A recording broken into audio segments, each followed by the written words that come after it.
guys, we are the student of Government Holkar Science College, BSc second year M1 section, and my name is Jenika Jain. My name is Tibanshi. My name is Bhai. और आज हम सीखेंगे max. So now let's get started with the experiment. सबसे पहले हम देखेंगे कि हमारा एक्सपेरिमेंट का ऑब्जेक्ट क्या है। Object is to determine the self inductance of a given coil at different frequencies in by Maxwell's bridge. So this is the operators of Maxwell's bridge. अब हम समझते हैं कि मैक्सवेल्स ब्रिज होता क्या है। मैक्सवेल्स ब्रिज एक अल्टरनेटिंग करंट ब्रिज है जो कि व्हीटस्टोन ब्रिज के प्रिंसिपल पे बेस्ड होता है। व्हीटस्टोन ब्रिज क्या होता है? व्हीटस्टोन ब्रिज 4 रेजिस्टर्स का कॉम्बिनेशन होता है जिसमें हम रेजिस्टर्स के लेग्स को इस तरह से बैलेंस करते हैं कि एक नॉन रेजिस्टर की वैल्यू फाइंड आउट करी जा सके। तो सेम ऐसे हम इस ऑपरेटर्स में हेडफोन्स के थ्रू मैक्सवेल्स के टर्मिनल्स को कुछ इस तरह से बैलेंस करेंगे कि हम एक नॉन इंडक्टेंस की वैल्यू फाइंड आउट कर सकें। तो अब हम हमारे मैक्सवेल्स एक्सपेरिमेंट के ऑपरेटर्स को समझने की कोशिश करेंगे। ये हमारा पोस्ट ऑफिस बॉक्स है जिस पर हम पूरा एक्सपेरिमेंट परफॉर्म करेंगे। ये हमारे कनेक्टिंग वायर्स है जिसको हम डिफरेंट टर्मिनल्स पे कनेक्ट करके डिफरेंट वैल्यूज़ फाइंड आउट करेंगे। ये हमारे हेडफोन्स है जिसको हम ब्रिज के टर्मिनल्स पर कनेक्ट करके ब्रिज को बैलेंस करेंगे। और ये हमारा मल्टीमीटर है जिससे हम एक अननोन इंडक्टेंस की वैल्यू। फ्रेंड्स, हमारे ब्रिज में 4 टर्मिनल है A, B, C and D in which R1, R2, Rx and R4 are connected respectively। हम देख सकते हैं कि C1 and R1 पैरेलल में कनेक्ट किया हुआ है एंड Rx, Lx सीरीज़ में कनेक्ट किया हुआ है। अब हम देख रहे हैं कि ये एरो का मतलब होता है इसकी वैल्यू हम वेरी कर सकते हैं।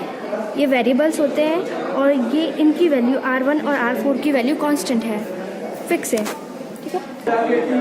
ये 2 टर्मिनल हेडफोन मैंने बताया C1 एंड R2 वेरिएबल्स है। C1 की वैल्यू हम यहाँ से चेंज करेंगे और R2 की वैल्यू हम यहाँ से। फ्रेंड्स, अब हम देखेंगे कि हम सेल्फ इंडक्टेंस की वैल्यू कैसे फाइंड करेंगे। उसके लिए फॉर्मूला है Lx equal to C1 R2 R4 where C1 is a variable capacitor जिसकी वैल्यू हम चेंज कर सकते हैं।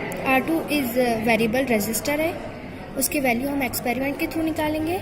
एंड R4 एक कांस्टेंट रेजिस्टर है जिसकी वैल्यू 1K है। And Lx is the self inductance of coil whose value is found by. तो ये हमारे ऑपरेटर्स की ऑब्जर्वेशन टेबल है। ये C1 की वैल्यूज है जिसे हम ऑपरेटर्स में डिफर करेंगे जो माइक्रोफेरेड में है। R2 की वैल्यूज जिसे हम एक्सपेरिमेंट के थ्रू फाइंड आउट करेंगे। R4 की वैल्यूज जो हमें दे रखी है that is 1K। Practical value of Lx means हम ये सारी वैल्यूज को इस फॉर्मूले में पुट करके Lx की वैल्यू फाइंड आउट करेंगे जो मिली हेनरी में आएगी। और स्टैंडर्ड वैल्यूज जो हमें ऑपरेटर्स पे दे रखी है सेम वही वैल्यूज यहाँ पे हमें नोट डाउन। अब अपन देख रहे हैं कि हमारे ब्रिज का सर्किट डायग्राम है। अब अपन अपने ब्रिज को कैसे कनेक्ट करेंगे, कनेक्शन देखते हैं अपने ब्रिज का। सो फ्रेंड्स, ये ऑडियो फ्रिक्वेंसी जनरेटर के टर्मिनल्स है और अपन देख रहे हैं कि यहाँ पे इसका कनेक्शन ब्लॉक है। तो अपन इसको कनेक्ट करेंगे पहले। और Lx के 2 टर्मिनल्स दिए हुए हैं D एंड E। सबसे पहले अपन Lx के E टर्मिनल को कॉमन से कनेक्ट करेंगे और Lx के D टर्मिनल को Lx की स्टैंडर्ड वैल्यू से कनेक्ट करेंगे। अब हम हमारे सर्किट का कनेक्शन ऑन करते हैं। सबसे पहले अब हम हमारे हेडफोन्स की दोनों टर्मिनल्स को कनेक्ट कर देंगे।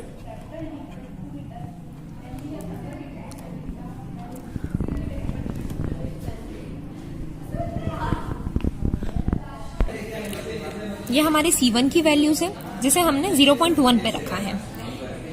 ये हमारे Lx की वैल्यूज है जिसे हमने 50 मिली हेनरी पे रखा है। तो हम पहले ये नोट डाउन कर लेते हैं। एंड जो R4 की वैल्यूज है वो भी हमने 1K हमने पहले बताया था कि ये कांस्टेंट है। तो हम पहले ये सारी वैल्यूज नोट डाउन कर लेते हैं। C1 that was 0.1, R2 that we will find out in the experiment, R4 that is 1K, standard value that is 50 millihenry.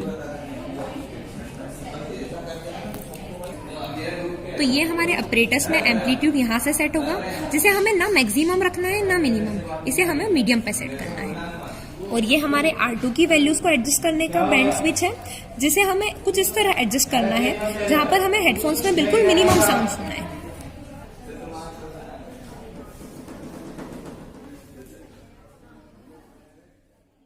तो गाइस, हमने देखा कि R2 की इस वैल्यू पर हमें हेडफोन से बिल्कुल मिनिमम साउंड सुनाई दे रहा था। तो अब हमारा काम क्या होगा, हमें सारे इस पैच कोड्स पहले हेडफोन्स को निकालना है, सारे जो कनेक्शंस हैं उन पैच कोड्स को डिस्कनेक्ट करना है, सर्किट को ऑफ करना है एंड देन R2 की वैल्यू मल्टीमीटर के थ्रू फाइंड आउट करना है। मीटर है तो हमने हमारे मल्टीमीटर में इसको 20 के पे सेट किया है एंड जो मल्टीमीटर के दोनों टर्मिनल्स हैं इनको हमने R2 से कनेक्ट कर दिया है। हमने देखा कि हमारी मल्टीमीटर में रीडिंग आई है 0.36। अब हम इसे R2 की वैल्यू में नोट डाउन 0.36।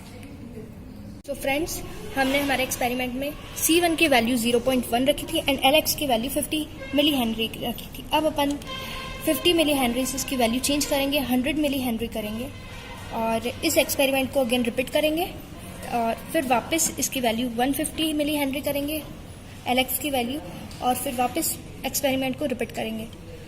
फिर अपन इसकी वैल्यू वापस 150 मिली हेनरी करके C1 की वैल्यू को अपन डिफर करेंगे 0.22 के लिए अपन वापस इन तीनों की रीडिंग्स लेंगे 100 millihenry and 150 millihenry पर। फिर वापस C1 की वैल्यू चेंज करेंगे, फिर तीनों के लिए रीडिंग्स लेंगे, फिर C1 की वैल्यू डिफर करके वापस तीनों के लिए। सो फ्रेंड्स, अब हम हमारी रीडिंग्स के लिए कैलकुलेशन परफॉर्म करेंगे। In our readings C1 was equal to 0.1 microfarad, R2 was equal to 0.36 ohm, R4 was equal to 1 kilo ohm. So now by putting these values in this formula, Lx equals to 0.21 into 0.3 into 1. But 1 is in kilo ohm, so we will multiply it by 10 to the power 3 ohm. Okay. So now this will be equal to 0.1 into 0.3, that is 0.036 into 10 to the power 3, which is equal to 36.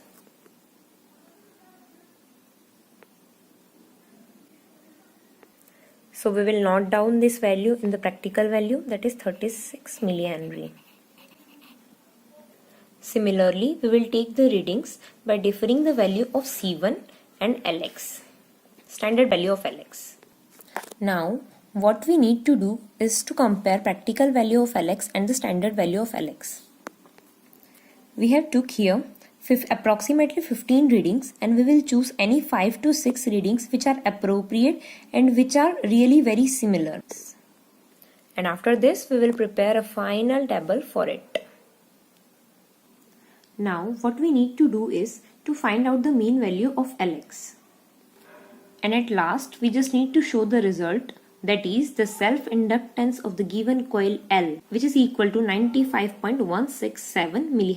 So guys, this was our experiment and I think that it would help you. And if it seems worthy, do like and subscribe our channel. Thank you.